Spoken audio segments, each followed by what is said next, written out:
بہت سال کی کہانی کے اس حلقے میں ہم بات کر رہے ہیں ماہ رمضان پر۔ آج ہم بات کریں گے روزے کے لغوی اور اصطلاحی مطلب پر۔ روزے کی نیت کرنے کا وقت کیا ہے؟ امام جعفر صادق رضی اللہ رحمۃ اللہ علیہ کی تحقیق کیا کہتی ہے؟ اور رمضان مبارک پانے کے لیے مسنون دعا کیا ہے؟ رمضان مبارک کے لیے اتنا اہتمام یا کتنا اہتمام؟ پورے سال کا قلب کیا ہے؟ دعا قبولیت کا اشارہ کیا ہے؟ اور ہم بات کریں گے عبادت کے اس مہینے کی، عبادت کے مفہوم کی، روزہ داروں کے اکرام کی، رمضان مبارک کی فضیلت اور عظمت کی۔ تو رمضان المبارک جو ہے وہ نیکیوں کا موسم بہار ہے۔ اللہ تعالیٰ کی رحمت اس ماہ میں بارش کی طرح برستی ہے، مغفرت کا پروانہ ملتا ہے، جہنم کی آگ سے آزادی ملتی ہے، خیر کے طلبگار آگے بڑھتے ہیں، شر کے چاہنے والوں کو پیچھے ہٹا دیا جاتا ہے، ہر عبادت کا ثواب بڑھا دیا جاتا ہے، نفل کا ثواب فرض کے برابر، فرض کا ثواب 70 فرضوں کے برابر عطا کیا جاتا ہے، اور اس ماہ کو قرآن کریم سے خاص مناسبت ہے۔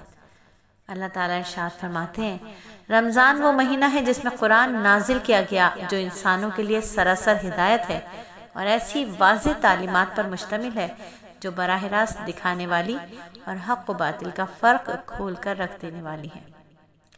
اور اس آیت سے ہمیں واضح طور پر پتہ چلتا ہے کہ رمضان کو یہ شرف حاصل ہے کہ اس ماہ مبارک میں قرآن کریم نازل ہوا۔ اور جب بات ہو قرآن کریم کی تو آپ کو یاد دلاتے چلیں سلیس اکیڈمی کا وہ حلقہ جہاں ہم پورے رمضان آپ کو سناتے ہیں ایک پارہ روز کا مختصر خلاصہ تفسیر۔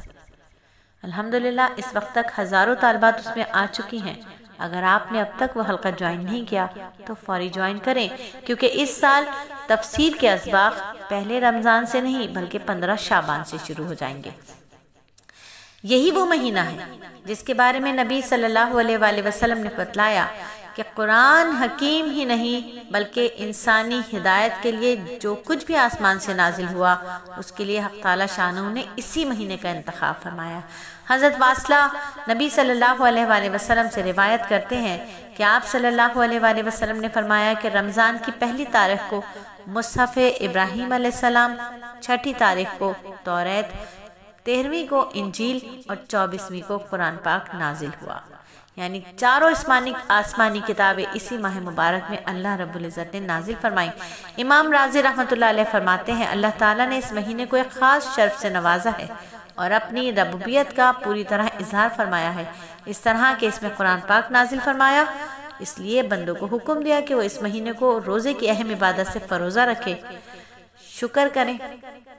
اللہ تعالیٰ کے انوار سمدیہ ہر وقت ہر ساعت جلوہ افروز ہیں، جن میں نہ کوئی خفا ہے نہ کوئی حجاب، لیکن ارواح انسانی میں انوار کی تجلی سے علائق بشری مانے ہے، اور اسی کمزوری اور ضعیف کرنے کے لیے روزے کی عبادت فرض کی گئی تاکہ ارواح انسانی انواع سمدانی کو جذب کر سکیں۔